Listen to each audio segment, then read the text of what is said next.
اعوذ باللہ من الشیطان الرجیم، بسم اللہ الرحمن الرحیم۔ السلام علیکم کلاس، امید کرتی ہوں آپ سب خیریت سے ہوں گے۔ آج ہم مطالعہ پاکستان کا قیام پاکستان کے اغراض و مقاصد کا جو تھوڑا سا ٹاپک رہ گیا تھا وہ ہم کمپلیٹ کریں گے، اور ساتھ ہی قومی زندگی میں نظریہ پاکستان کی اہمیت کریں گے آگے سے۔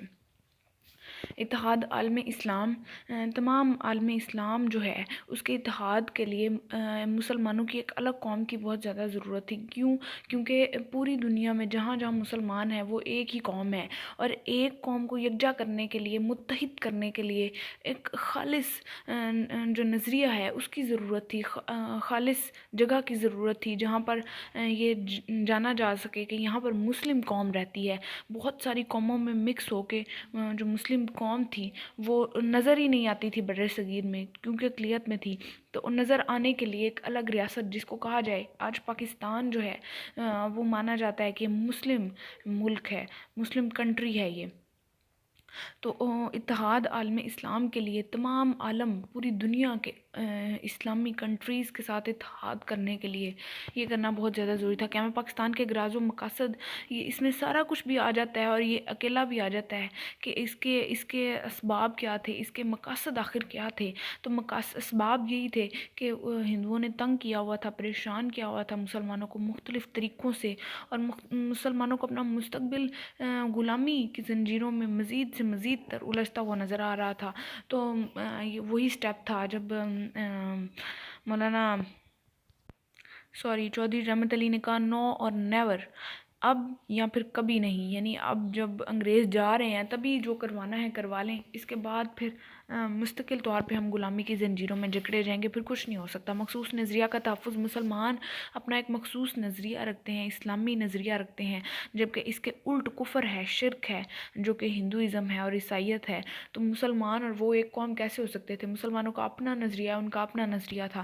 تو اس نظریہ کو تحفظ دینے کے لیے، محفوظ رکھنے کے لیے مسلمانوں کو ضرورت تھی کہ وہ الگ ہو جائیں۔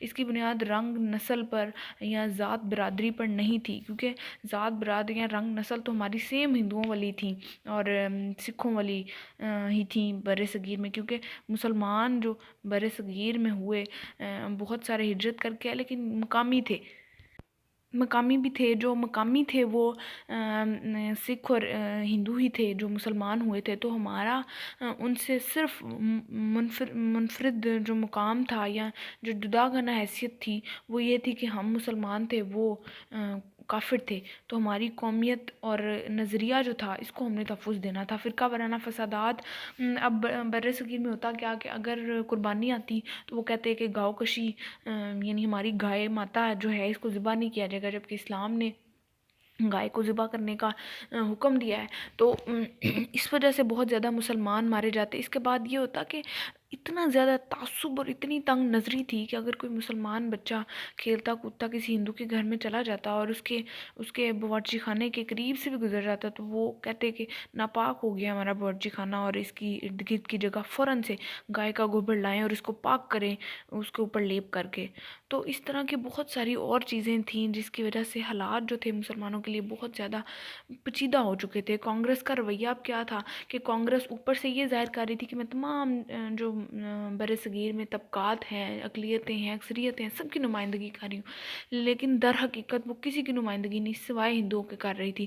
ہر قانون جو نیا پاس ہوتا وہ ہندوؤں کے حق میں پاس کروا لیا جاتا، ایون کہ اردو ہندی تنازعہ جو اس سے پہلے ہوا، کانگریس تو اس کے بعد میں وجود میں آئی نا، تو بعد میں وجود میں آنے پر بھی بہت ساری ایسی چیزیں منظر عام پر آئیں جو مسلمانوں کے لیے بالکل فائدہ مند نہیں تھی، لیکن کانگریس نے وہ منظور کروا لیں۔ تو پھر وہ صرف ہندوؤں کی جماعت تھی۔ تو قائد اعظم نے پھر کہا کہ ہم اپنی الگ جماعت بنائیں گے، اور جب الگ جماعت بنا لی تو پھر کانگریس کا جو ایک منفی رویہ تھا وہ کھل کے سامنے آیا۔ اس کی مثال یہ ہے کہ ہندو راج سے نجات مسلمان چاہتے تھے۔ ہندوؤں کا راج قائم ہوا تھا 1937 سے لے کر 1939 تک، کانگریسی وزارتیں رہی تھیں بر صغیر میں، یہ آپ نوٹ کر لیجئے گا۔ کانگریسی وزارتیں مطلب وزارتوں پر ہندو رہے تھے، اور ان وزارتوں کا فائدہ اٹھا کے مسلمانوں کو انتہائی پیچھے دھکیلا اور بہت زیادہ ان کے ساتھ زیادتی کی۔ وقت کی ضرورت تھی ہماری الگ ریاست بہت زیادہ ہندو ساہوکاروں سے نجات۔ اب مسلمان کاشتکار تھے اور 6 ماہ بعد ساری کی ساری فصل کا پیسہ اور فصل سمیٹ کے ہندو لے جاتے، تو یہ مسلمانوں کے لیے بہت زیادہ اذیت ناک تھا۔ اب ہمیں مثالی اسلامی ریاست کی ضرورت تھی، کیونکہ بر صغیر میں ایک تو ہم غلام تھے، اور دوسرا یہ کہ اسلامی قانون نافذ نہیں کر سکتے۔ ایک غلام کب اپنا قانون نافذ کر سکتا ہے، اپنی مرضی کر سکتا ہے؟ تو اسلامی قانون جب تک نہیں ہونا تھا تب تک ہماری جو آنے والی نسلیں تھیں ان کو خطرہ تھا، ان کی بقا، ان کی عزت اور اسلام کی بقا کو خطرہ تھا۔ تو ہمیں ایک مثالی ریاست الگ قائم کرنی تھی جہاں پہ اسلام کو نافذ کر سکیں۔ آگے قومی زندگی میں نظریہ پاکستان کی اہمیت کیا ہے؟ آج چونکہ پاکستان بننے کے بعد بھی اس کی بہت زیادہ اہمیت ہے۔ نظریہ پاکستان نظریہ اسلام کی بنیاد پہ بنا، جہاں پر اسلام ایک جامع اور واضح دین ہے، اور زندگی کو مکمل طور پہ اس نے ضبط کیا ہوا ہے، یعنی زندگی کے ہر پہلو کے بارے میں رہنمائی فراہم کرتا ہے۔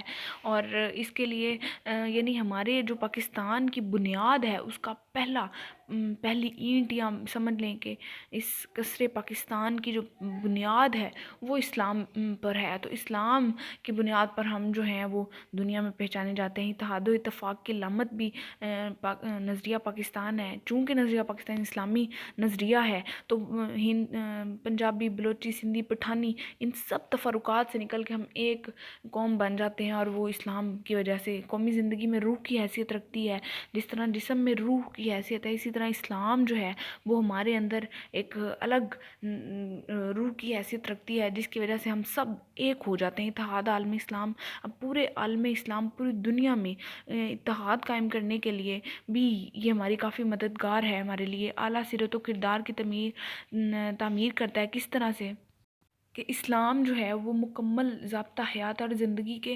انفرادی، اجتماعی ہر پہلو کے بارے میں رہنمائی فراہم کرتا ہے، اور اس وجہ سے انسان اپنی خامیوں کو بھلا کے، اپنے اندر کی نجاست کو نکال کے، نفس کو نکال کے اپنے اندر پاکیزگی پیدا کرنے کی کوشش کرتا ہے۔ قومی ترقی و خوشحالی کا ضامن ہے، کیونکہ اسلام جو ہے وہ ہر لحاظ سے لوگوں کو فلاح دینے والا اور ترقی دینے والا مذہب ہے، اور نہ صرف مسلمانوں کو، غیر مسلمز کو بھی۔ تو پھر مسلمز کا تو اس پر ایمان ہے۔ فلاحی ریاست کا قیام، چونکہ فلاحی ریاست جو ہوتی ہے وہ انسانوں کی فلاح و بہبود کے لیے بنائی جاتی ہے، اور حقیقت میں دنیا میں سب سے زیادہ جمہوریت جس مذہب میں ہے وہ اسلام ہے۔